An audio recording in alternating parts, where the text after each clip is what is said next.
Hey folks. When playing through your favourite Zelda games, have you ever looked around the edge of the map and wondered, what's over there? You know, what else could be beyond the wall blocking Link from exploring further? What lies across the cliffs he cannot climb to the top of? It's a classic question in the video game world, and is highly theoretical most of the time, as most video games are in set maps and areas. However, thinking about it from an in-game perspective, there's surely more to the world, right?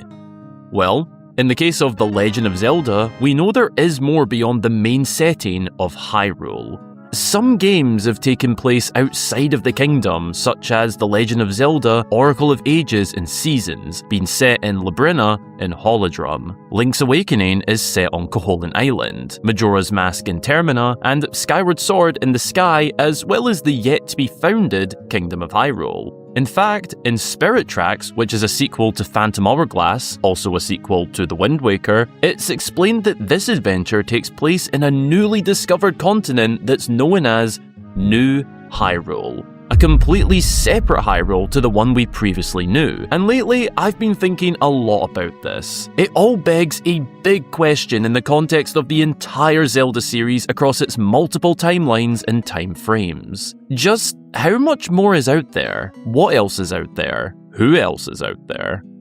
All these questions and more will be explored in today's video. Be sure to go and grab yourself a delicious snack and drink for the video, folks. Subscribe if you're new around here for lots more fabulous Zelda content coming your way. Drop a cheeky wee like down below, it'd really make my day. And let's talk about the curious existence of New Hyrule and beyond. Let's start with a brief summary of New Hyrule itself, as this is what inspired the idea behind the video. In the adult timeline split, Hyrule saw the Hero of Time fail to show up against Ganondorf, resulting in the gods flooding the land in order to stop the evil from taking over. 100 years pass, and we see the events of The Wind Waker, an adventure at sea where Link travels with Tetra and her pirate crew, before getting his own boat companion to sail the seas with. The islands in this game are the former mountaintops of the Kingdom of Hyrule, which is now found deep below the waves, washed away into a distant memory. Following these events, Link, Tetra and her crew explore further out into the vast oceans of the world, and in a matter of months, the sequel title to The Wind Waker, Phantom Hourglass, takes place in a new setting known as the World of the Ocean King. These events play out as Link sets sail once again and stops another evil from plaguing the world. But following this adventure, there's a good 100-year gap once again before the next entry to the series. During this time, Link and Tetra would go on to explore the oceans once more, but this time they discovered an entirely new continent. Together, they established this land as New Hyrule, the setting for the third game in the adult timeline split, Spirit Tracks. New Hyrule is quite similar to the Old Kingdom. It contains 5 realms: forest, snow, ocean, fire, and sand, all embracing their own unique cultures and environments, just like the Old Hyrule. It's only seen in this one adventure, but it, along with the entire adult timeline, shows us just how much potential exploration is out there. Of course, in the adult timeline, there was the flooding of the land that changed things just a wee bit. But the Zelda series has 2 other timeline splits, as well as the linear portion before the splits, and then also the Wilds era, which seems to take place long after everything here. Yeah, if you're new to Zelda, just don't even think about the timeline. Save yourself the headaches. We'll look at individual games and their possibilities shortly, but firstly, let's look at this in a more general sense. Zelda games primarily take place in Hyrule, a kingdom within the world. This is where we've seen the iconic Hyrule Castle, Hyrule Field, different ranches, villages, and so on. These games are based on our Earth, or some sort of equivalent. There's a wide variety of environments just like our world. Just like our own, it's had kingdoms come and go, spanning all across the planet. The Zelda universe is bound to be similar. Whilst we only see one, it's highly unlikely it's the only one. So, are there other continents out there? Yes, we have proof of that, but what the existence of New Hyrule means is that there's likely other large landmasses out there that we just haven't seen. What I find really interesting about that is the fact that for all we know, they could be empty and uninhabited. However, they could also contain their own people who perhaps don't even speak the same languages of Hyrule. They might not look the exact same as Hylians. Their climates could be vastly different. Their cultures could be totally different. There's probably places out there that are primarily hot deserts as far as the eye can see. Freezing Arctic lands made up of large sheets of ice and sub-zero waters. Tropical areas made up of sandy beaches and clear water. And of course, there's bound to be others just like Hyrule. It feels obvious to say there'd be other countries, cultures, kingdoms, and so on, but we haven't seen much to actually say there is.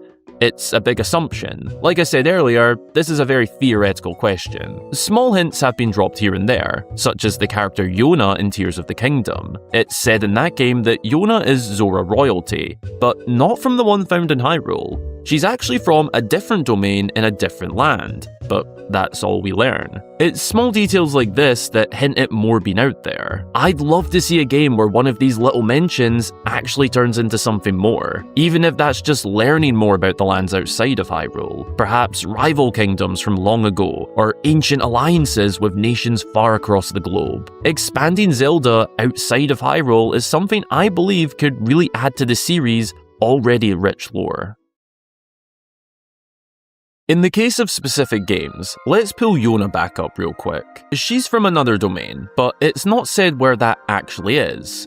We know that the wider map of this Kingdom of Hyrule spans far beyond the cliffs that make up the map border across the north and west of the kingdom, where these large cliffs are that just tease us of more land. These areas are not explorable, but we know they exist in terms of the in-game universe.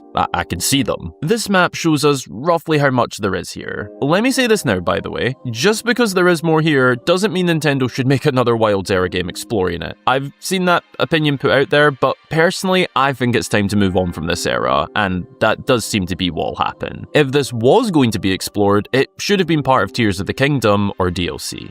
Anyway, there's every chance that this other domain could be somewhere in this large area. As for what these regions are called and what kingdom they fall under, that's unknown. It might be fairly empty up here for all we know. The domain Yona is from could just as easily be somewhere out at sea, beyond the eastern or southern coastlines of Hyrule.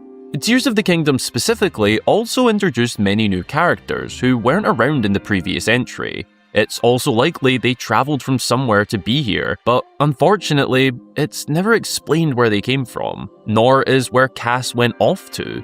The fan-favourite Rito Bard seen in Breath of the Wild left to practice his trade come the time frame of Tears of the Kingdom. Again, it's not explained where exactly he went, but it implies the existence of distant lands with their own settlements and life. In my favourite video game of all time, which if you share this opinion, you're a legend, The Legend of Zelda Twilight Princess, there are also little hints at more being beyond the Kingdom of Hyrule. In fact, the Ordona province is technically not part of the Kingdom of Hyrule, and this is backed up by a couple of different quotes. During the game's opening scene, which takes place in the region, Russell asks Link, "You have never been to Hyrule, right?" Implying that Ordona is not part of Hyrule. Looking at the map, we can also see that it does appear to lay rather south of the kingdom, connected by the Faron province, which is part of Hyrule. Later in the game, when we meet Shad, he also says, "Oh no, I don't believe he's from Hyrule proper at all. No, my understanding is that he's from the small neighbouring province of Ordona." Further confirming that Ordona and Ordon Village are actually not part of Hyrule, rather a small neighbouring location known for its agriculture and ranching. There's other examples as well, such as Termina, which has been debated for many years on whether or not it's a real physical location within the same world or not, but for the sake of the video, let's say it is. That'd be another example, as at the end of Ocarina of Time, Link sets off into the Lost Woods on a new adventure to find his fairy companion Navi. This leads him to the land of Termina, but like I said, this example is heavily debated as many fans believe Termina to be an alternative realm of some sorts.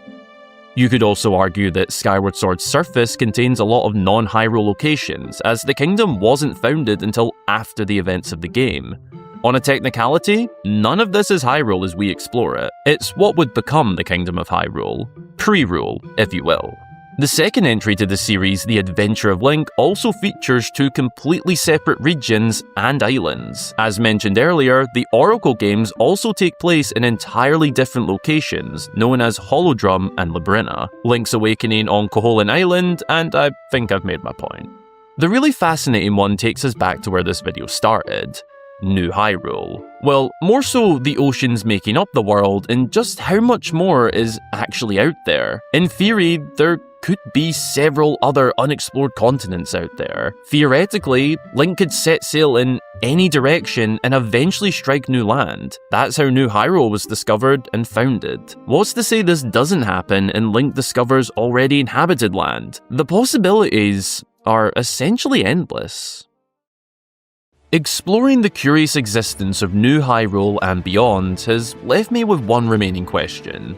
Could we see another Zelda game taking place outside of Hyrule? Of course the answer is yes, it's possible, but it feels like this is something the Zelda team haven't considered as much in recent years. The past 3 mainline entries have all taken place in Hyrule. That's Echoes of Wisdom, Tears of the Kingdom, and Breath of the Wild. 2015's Triforce Heroes took place in Hytopia, which was 11 years ago now. The last time a mainline 3D game took place outside of Hyrule was in 2011's Skyward Sword, 15 years ago.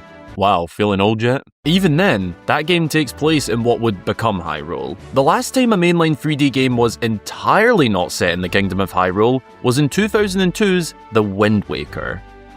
I'm not saying this means anything, as Hyrule is the primary setting. It makes sense to do most of the games based in this kingdom. It's just been a while, and it has me wondering if we might see the return of a new setting in the next big 3D mainline adventure. If it were up to me, I'd personally want it to be based in Hyrule, as it's classic. I love Hyrule, but I think it'd be refreshing to have a large DLC pack which takes us to an entirely new map to explore a brand new setting. Similar to Elden Ring's Shadow of the Erdtree DLC. What do you think? Could we see a Zelda game that truly explores outside of Hyrule once again, possibly going between Hyrule and another location? Let me know your thoughts and what you'd like to see down in the comments. I look forward to reading and replying.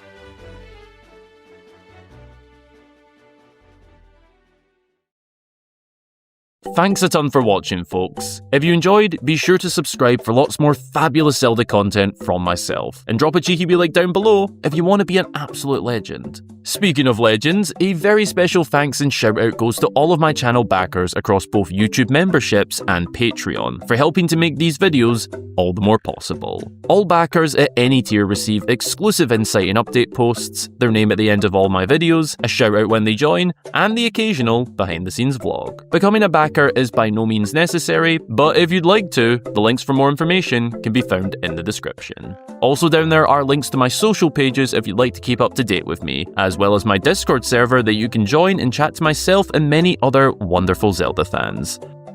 Thanks again for watching, folks. I hope you have a lovely rest of your day or night, and until the next time, I've been Hyrule Gamer.